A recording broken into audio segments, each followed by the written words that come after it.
Shika wisange wowe ugiye kubana na Elifix Sinze mu kuganira, aho tugiye kukubwira ibintu 12 byagufasha gukomeza kwiteza imbere mu buzima bwawe.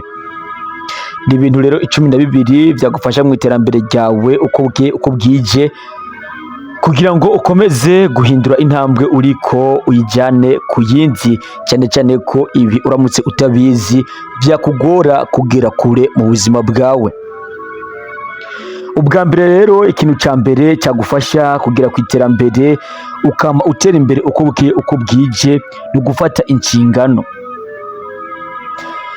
Take responsibility ni kimwe mu byagufasha kugera ku byo wifuza, cyangwa se gufata inshingano ni kimwe mu byagufasha kugera ku ndoto zawe. Icyo waba wifuza cyose mu buzima, ugomba gufata inshingano ukemera gukora ibintu kanaka, kandi ukabikora ku buryo buzuye, kuko buriya uko utinya inshingano ni nako utakaza imbaraga zo kuzirangura. Iyo usanzwe uri umugabo ugatangura guhunga kugaburira umuryango wawe, inyuma y'igihe gito usanga utanabishoboye kugaburira. Niyo mpamvu rero kugira ngo ikintu ugishobore utegerezwa kugifata nk'inshingano yawe, ikintu utegerezwa ugakora ikintu nyine uvuga ati iki noneho ntegerezwa kugikora, bikakujamwo ukavuga ati ko byagenda kose ntegerezwa kugikora. Ibi rero bituma n'imbaraga zo kugikora ziyongera. Rero ugomba kumenya kandi ko no mu gihe ibintu uri kurakora bitagenze neza bikanka, ataguhunga inshingano ugomba kuzikora uko byagenda kose.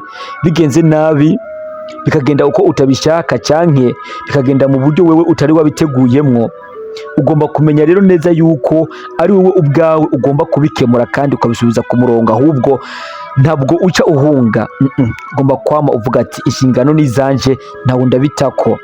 Apana rero kubyegeka ku bandi, wowe ubwawe ugomba kumenya uburyo bwo kubikemura. Ikintu bigira kabiri ugomba kumenya mu buzima bwawe, cyangwa se ugashyira mu ngiro mu buzima bwawe, cyagufasha kwiteza imbere cyangwa se kugira ku iterambere rihanitse. Ikintu cya kabiri is the choose a direction. Choose a direction kuvuga ati ni guhitamwo icyerekezo. Guhitamo icyerekezo rero kizokugeza kure. Ego nakubwiye gufata inshingano ku bwa mbere mu buzima bwawe. Ibi rero bihavuye utegerezwa kumenya none izi nshingano ndiko ndafata kubera iki, zinganisha he? Izi nshingano ni kubera iki ndazifata? Ese ivyo nkora ndabikora kubera iki? Ni gute nobikora kugira ngo nshike aho nipfuza ko bishika? N'uruhe rugero, cyangwa se n'ahantu ndabyerekeza? Kuko buriya udafise direction uvuga ati kigira njane ikintu niki, usanga wakora n'ibintu nawe ubwawe udatahura neza. Usanga wakora n'ibintu ukazana n'umunsi ukoze ukoze ibindi, n'umunsi ibi urabikoze cyo urabihevye. Bisaba no gufata uvuga ati noneho jewe ibi ndiko ndabikora byerekeza aha, impamvu ndiko ndayikora ni kugira ngo bishikana aha. Ugomba kugishira mu ngiro cyo cya kabiri. Nshuti yanje rero, mbere ko nkubwira icya gatatu gushaka kuri 12, reka manze nkwakira. Ariko kandi nturambirwe, kuko iki 12 ni cy'ingenzi, bisigaye nyuma ni byiza kurusha nibi tumaze kubona, usibye ko byose ari ingirakamaro. Reka manze nkwakire rero. Welcome rero, shika urisanga aha ni kuri YouTube, aho tuganira ibintu byinshi bitandukanye byagufasha mu buzima bwawe bwa buri munsi. Hano dufise ingingo imwe, gukora uko dushoboye kose tukaronka uburyo tuzobaho neza, cyangwa se byari binaswa kuvuga ati noneho ntacyo tutakoze twaragerageje, ariko icyo dushira imbere nuko byakunda. Kugira ngo bikunde rero twavuze yuko tugomba gukora uko dushoboye kose tukaronka amafaranga, kuko amafaranga twasanze ariyo novuga ati ayoboye hano ku isi, asanzwe afata uruhara runini mu bintu byinshi, kuko buri kintu cyose ukeneye byinshi bisaba amafaranga, usibye ko amafaranga atagura byose. Ariko rero kugira ngo tudatakaza Imana, cyangwa se ngo twonone, nkuko na Yesu yavuze ati ntawe ushobora gukorera Imana n'ifaranga, twafashe ingingo 3 ntarengwa mu ko kurondera ayo mafaranga. Ntugatakaze Imana kubera amafaranga, ntugatakaze ubuzima bwawe kubera amafaranga, ntugatakaze abagukikuje, abakuba hafi, umuryango wawe, abagenzi bawe kubera amafaranga.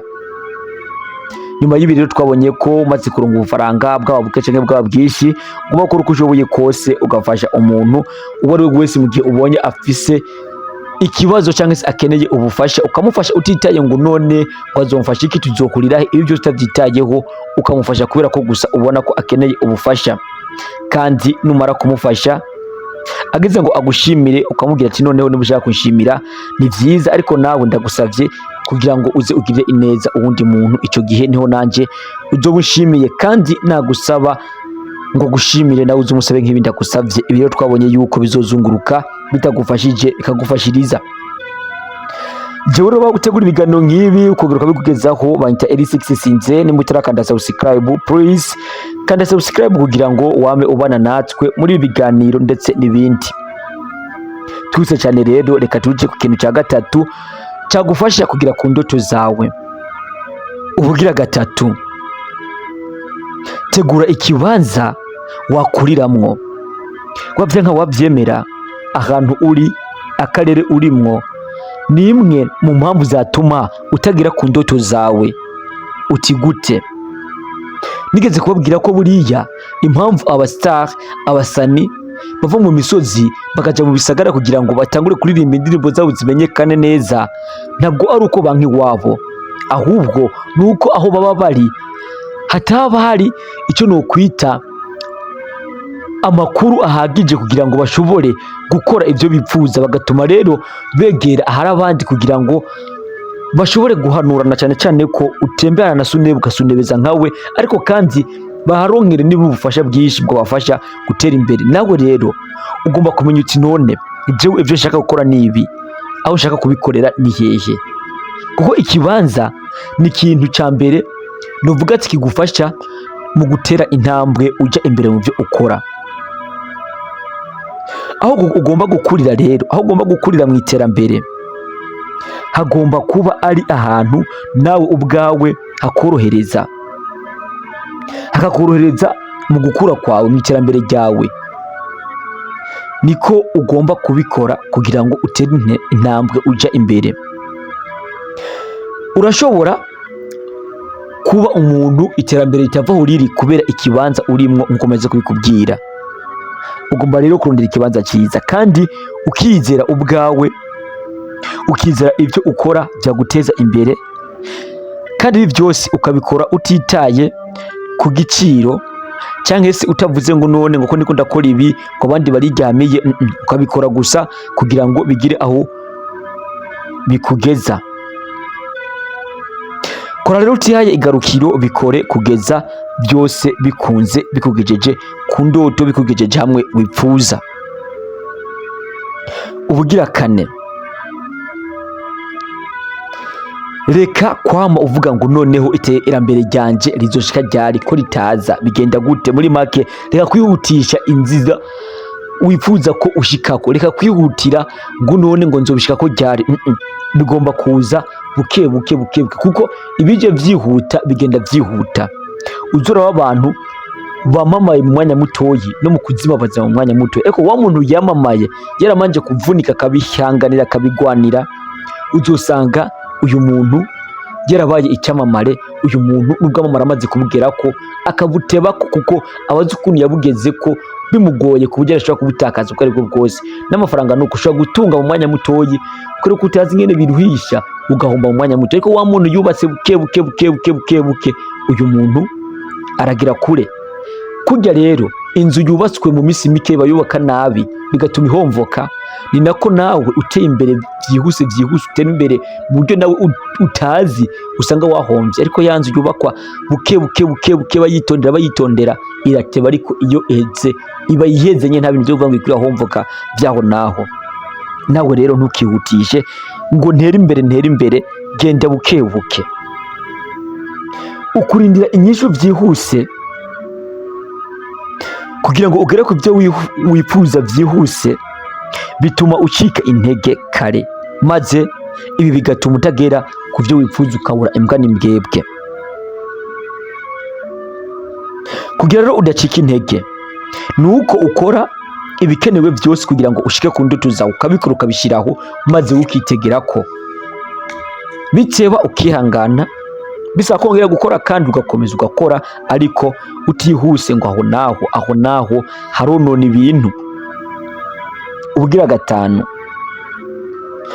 gukura isomo mu byo uriko uracamwa, mu byo uriko urabona. Uko ukora ikintu kanaka igihe kirekire, ni nako ugenda uhuramwo n'ibintu byinshi bitandukanye kandi byakwigisha, byaguha amasomo, wakuramwo amasomo akomakomeye. Gukura rero isomo rikomeye mu byo uriko uracamwo, mu byo uriko urabamwo, ni ikintu cya mbere gikomeye kandi cy'ingenzi, kuko nicyo kizogufasha nawe muri kazoza, mu byo uzokora muri kazoza byaguteza imbere. Kandi kuko uko umenya ikintu niko utera uca ubwenge cyane, uko utera uca ubwenge cyane niko ukora ibirenze. Ibi rero wame ubizirikana buri munsi, ubyitaho uvuga ati none ivyo ndimwo ndiko nkura ayandi masomo ndiko ndakora muri ibintu ndiko ndakora nayaye. Ubwira gatandatu, tangura gukoresha agenda. Agenda ni iki? Agenda ni ahantu ho wandika ibintu bigushikiye by'inkoramutima, byaba ari bibi canke vyiza. Ibi navyo bizogufasha iki?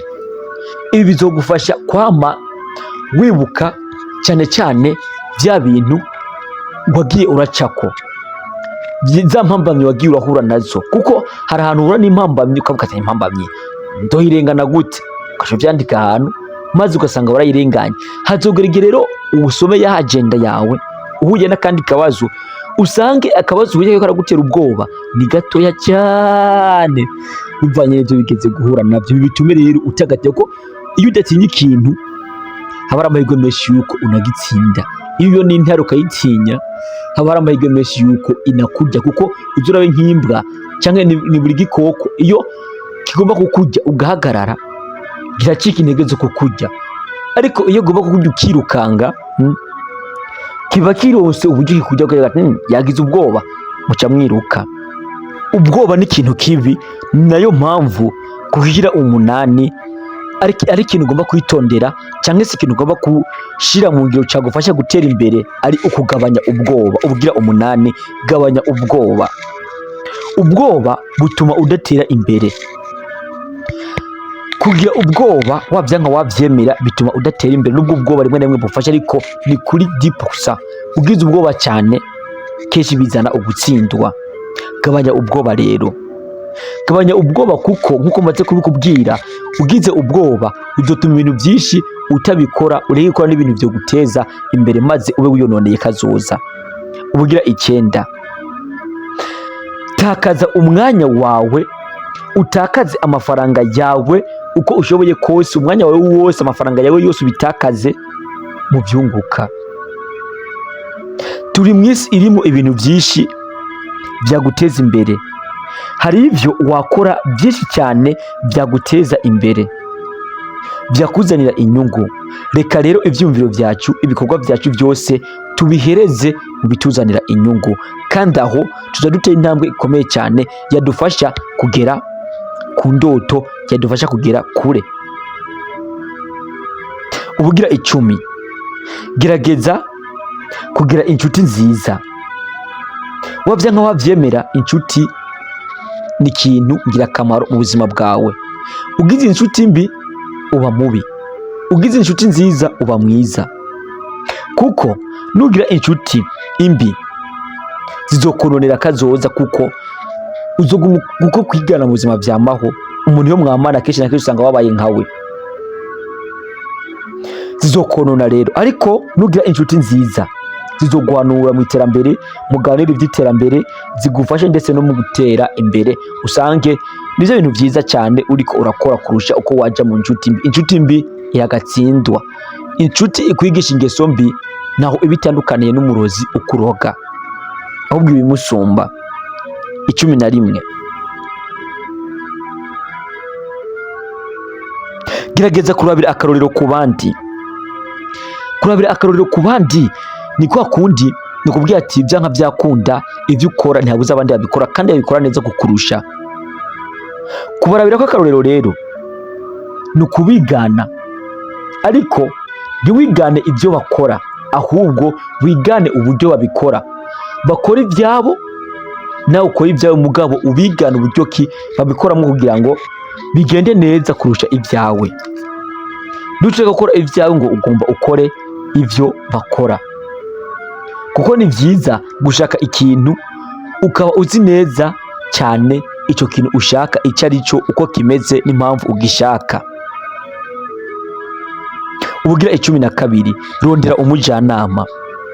Umujyanama ni wa muntu ukuba hafi, ni wa muntu ugutera intege, ni wa muntu ugerageza kukubwira impanuro nyinshi zitandukanye. Uzorabe abami ndetse n'ubu no kwa perezida birahari, sinzi gusa ingene babita, haba hari umuntu uba hafi ya perezida cyangwa se umwami, agerageza kumuhanura, agerageza kumwerekeza, agerageza kumwereka ingene bakora ibintu kanaka. Nawe rero uyu muntu uramukeneye, kuko ibi ni byiza kurusha ukurabira ku bandi. Ego kurabira ku bandi ni byiza, ariko ibi navyo ni byiza cyane, kuko uyu mujyanama azogushitsa kure, azogufasha mu iterambere, azokubwira ati none ibi bikore, ibi reka kubikora kubera impamvu izi n'izi. Reka ndagushimire rero wabanye nanje gurakona ngo iyi video kugeza uyu mwanya irangiye. Niba utari wakanda subscribe, please kanda subscribe kugira ngo twame tubana muri video nyinshi zitandukanye. Jewe rero banta Eli6 sindi waguteguriye kongera kugezaho video nkizi. Ciao ciao.